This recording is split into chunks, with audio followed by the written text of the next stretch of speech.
Oui, oui. Oui, oui, monsieur. Très bien. Donc, les certificats électroniques, on va voir qu'est-ce que ça veut dire les certificats électroniques. Donc, les certificats électroniques, on les utilise dans les cartes crédit, par exemple. Dans chaque carte, vous avez le nom, euh, connexion.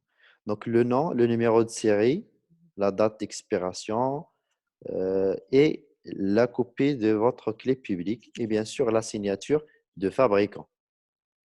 Donc, la signature, c'est la signature de l'autorité, par exemple, ou bien de votre banque.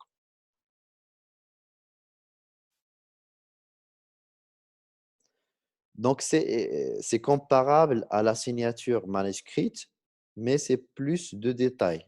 Donc, il va nous prouver d'autres aspects. Par exemple, on peut prouver qui a fait quoi, on peut prouver aussi que le document n'a pas été falsifié parce que durant les contrats, vous pouvez signer, donc vous pouvez ajouter des clauses. Donc, c'est pour cela qu'on fait trois versions.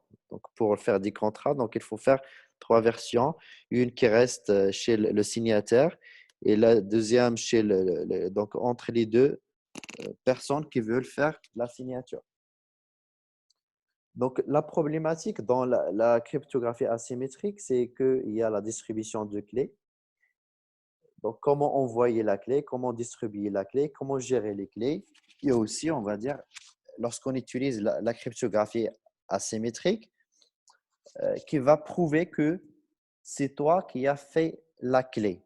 C'est la clé qui appartient, elle appartient à qui? Lorsqu'on publie ça dans l'annuaire, on va dire la clé, elle appartient à qui? Donc, on aura besoin de quelqu'un qui va signer notre clé, donc un tiers.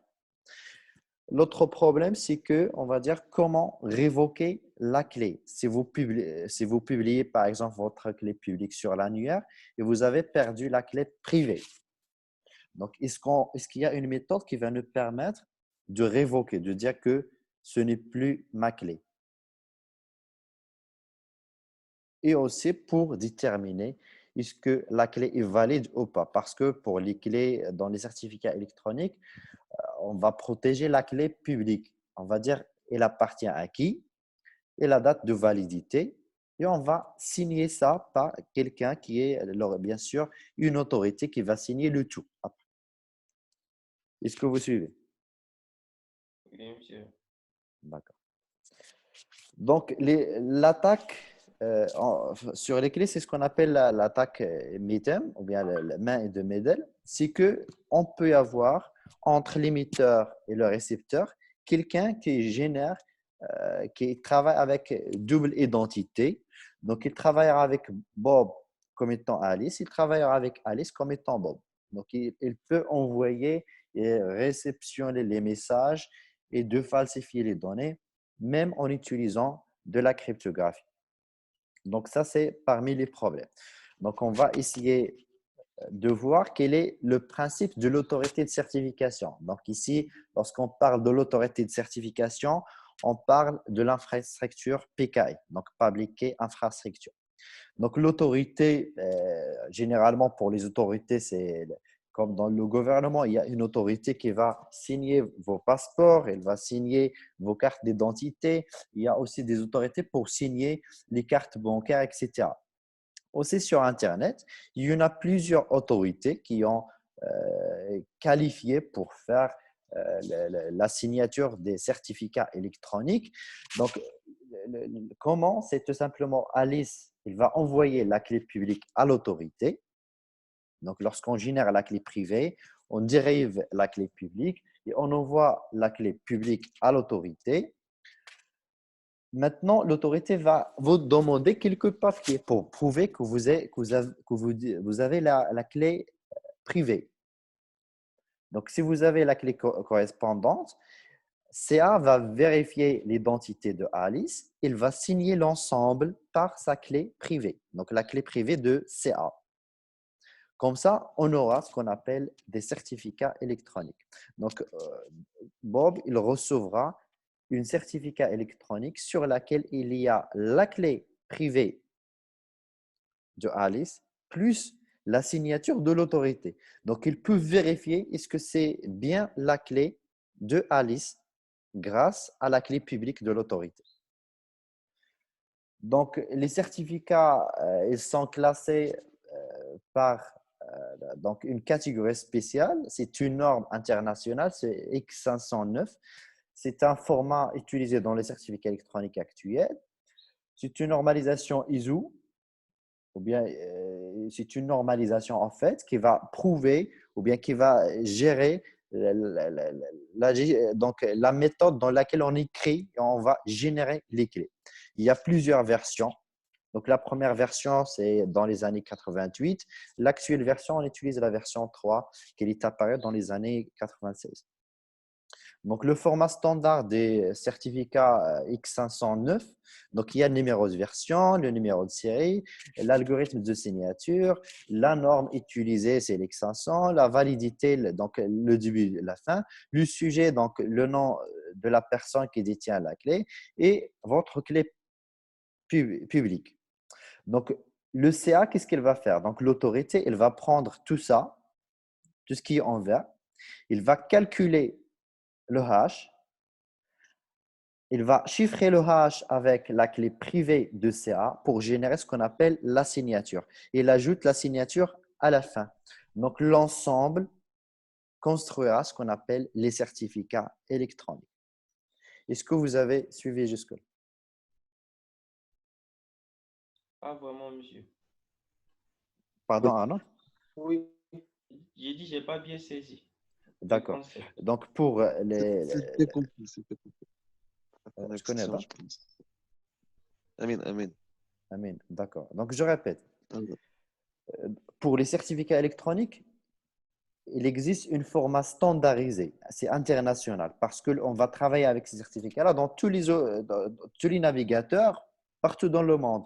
Parce que vous pouvez avoir un site hébergé à l'États-Unis, vous pouvez le constituer au Maroc, et aussi on peut y avoir des visiteurs depuis la France, ou bien la Chine, etc. Donc, il faut y avoir une standardisation. Donc, Allô? Est-ce que vous suivez? Oui, monsieur. Donc, le Oui. standard, c'est X509.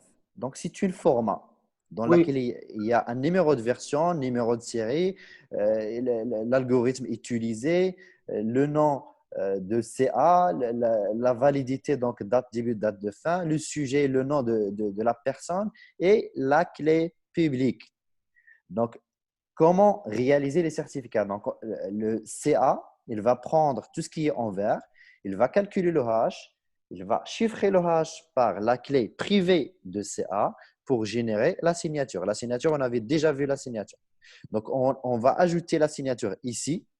L'ensemble, c'est ce qu'on appelle certificat électronique. Est-ce que c'est bon?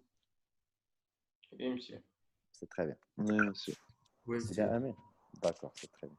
Donc, ça, c'est les certificats électroniques. Donc, je vous donne seulement. Donc, ça, c'est la structure. Donc, c'est la signature, en fait, de CA qui s'ajoute. Donc, un document signé plus donc, le certificat, l'application de signature, c'est égal à ce qu'on appelle la signature électronique. Donc, le cycle de vie d'un certificat. Donc, je parle maintenant de l'infrastructure Public Key Infrastructure, donc PKI. Il y a l'enregistrement, la suspension, révocation et renouvellement. Donc, vous pouvez crier, c'est l'enregistrement. Vous pouvez suspendre, vous arrêter. C'est comme ce que vous faites avec votre carte bancaire. En cas de perte, si vous voulez arrêter la carte, si vous voulez dire que vous voulez renouveler la carte à chaque 3 ans, donc, c'est la même chose qu'on fait avec les certificats électroniques. Donc, il y a aussi la publication sur l'annuaire. Voilà. Donc, il nous reste l'exemple à voir avec un navigateur web. Donc, vous allez tester sur vos navigateurs par la suite pour vérifier comment ça fonctionne. Donc, ici, premièrement, votre navigateur, à partir de votre navigateur, vous allez envoyer une requête HTTP vers le serveur. Donc, le serveur, il va vous envoyer le certificat SSL. Donc, le certificat SSL dans lequel il y a la clé publique plus la signature d'une autorité de certification. Une fois que vous avez l'information, donc vous pouvez vérifier est-ce que c'est bon, c'est le bon serveur? Par exemple, le serveur Facebook. Donc, normalement, le navigateur, il fait ça automatiquement. Donc, il me reste 1 minute sur la vidéo. Donc, on va répéter encore une fois après cette minute-là. Donc, les navigateurs, ils font ça pour vous donner quelque chose en vert. Est-ce que vous suivez? Oui, monsieur. Oui, monsieur. Oui, monsieur. Très bien. Donc, il me reste 1 minute sur cette. On va se retrouver dans un nouveau live avec le même ID pour la réunion. C'est clair? Ok. Ok.